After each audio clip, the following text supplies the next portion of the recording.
Hi everyone, it's Bev here, your mental health coach, providing tips, tools, techniques and advice, helping you to stay mentally strong in these difficult times and beyond.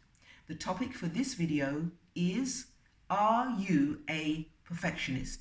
Now, what in the world could be wrong with being a perfectionist, I hear you say? Well, I'm going to tell you. I'm going to explain what being a perfectionist is, how it affects you, more to the point, how it affects your mental health. And if you identify as being a perfectionist, I'm going to give you some pointers as to what you can do to get off the perfectionism train.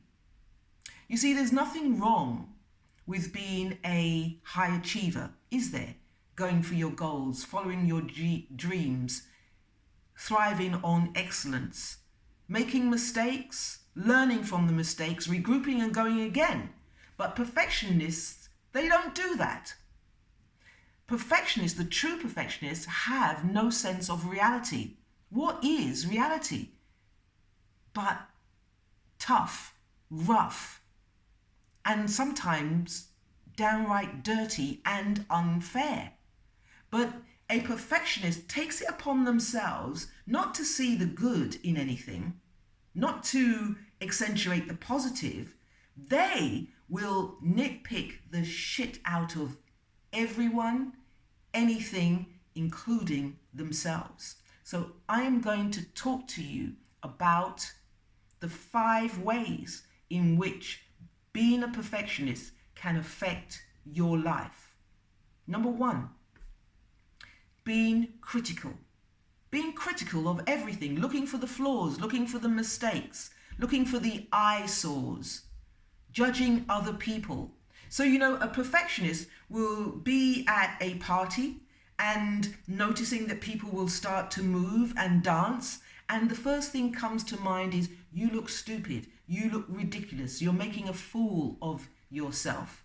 The problem with that is that the brain holds you to the same high standards that you have for everybody else. So you're never going to go on the dance floor because you are super critical of yourself. The only way that you're going to go on that dance floor is unless you answer to the name Michael Jackson. Number 2, perfectionists are afraid of failure. Really linked to number 1, because they think that everybody else is criticizing them as they criticize other people. So they become super afraid to try anything, to do anything, and that is stressful. And as you have heard me say before in previous videos, stress is the gateway to mental health issues such as anxiety and depression.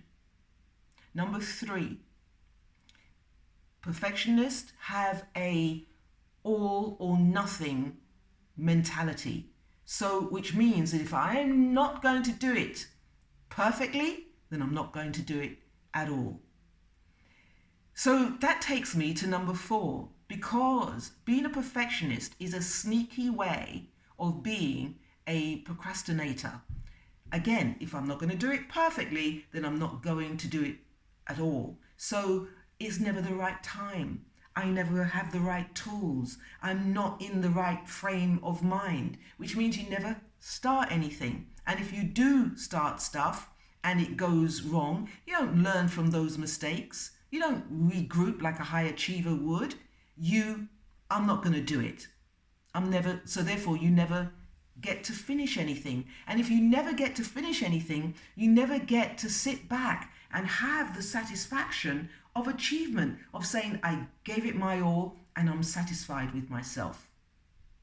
Number 5, it stands to reason that if you're a perfectionist, you're going to have a low self-esteem because you're never going to achieve those high, impossible standards that you hold for yourself. So when you don't achieve, when you make a mistake, you get the opportunity to self-flagellate, to beat yourself up. Oh, if only I could have done it better. You get super defensive about what you've done. Oh, it's only this. oh, I couldn't because many excuses, and you hate to be criticized. If someone criticizes you, you are mortally wounded. So you can see that being a perfectionist does nothing for you. It does nothing for you. It is a false belief to think that being a perfectionist is a badge of honor. It isn't at all. So what can you do about this perfectionism? Perfectionism is something to hide behind, I believe. It means you never get started. I want you to think about it as an artist would. Think about Leonardo da Vinci. Think about Pablo Picasso. Think about Michael Jackson. Think about the artist. And the artist may work really, really hard to produce something, but they're not about the goals. They're about the process. They love the process. They are passionate about what they do. And the outcome, be as it may, they are not driven by the mistakes. Think about Picasso. If he did a kind of an eye down here and a nose down here and an arm coming out of someone's neck, he would never be the famous artist as we know him to be. Is Michael Jackson the best dancer in the world? The best singer in the world? Possibly not. But he is excellent, and there's a difference. Thrive on excellence. When people see you doing your thing and you're into your zone, you become excellent. It was Einstein that said that God does not play dice with the universe. I take that as this. You can look at a tree all bent up and gnarly and old, but it's perfect because of that. You can look at the horizon. What is a perfect horizon? Its beauty is in itself. Now, if you think about you being part of nature, being part of the creation, then you're already perfect. You're already a done deal. You're already the full package. Why look for perfection when you are already that which you are looking for? I'll leave it there. Stay safe, stay sane. Until next time.